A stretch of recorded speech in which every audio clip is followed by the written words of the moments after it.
بسم اللہ الرحمن الرحیم۔ نماز کے مسائل میں سے ایک مسئلہ۔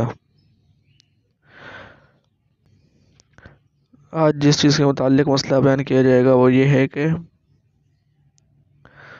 اگر کوئی شخص فجر کی نماز پڑھ رہا تھا اور نماز کے دوران یا پھر قاعدہ اخیرہ یعنی کہ تشہد میں سورج طلوع ہو گیا، تو آیا اب اس شخص کی نماز ہوگی یا نہیں ہوگی؟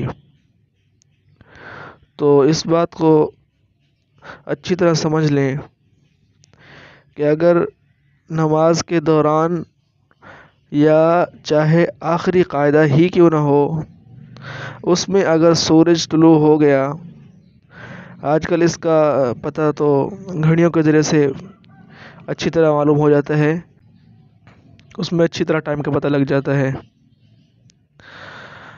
تو اس کی نماز فاسد ہو جائے گی۔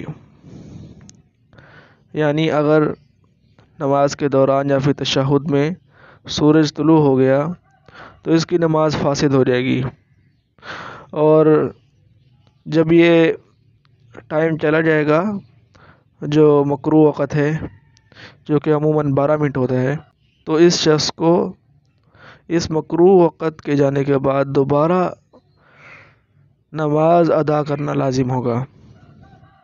تو اس وجہ سے دھیان رہنا چاہیے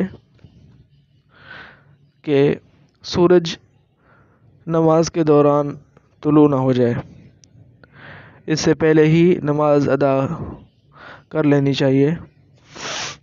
اللہ تعالی ہم سب کو ان مسائل پر عمل کرنے کی توفیق عطا فرمائے، آمین۔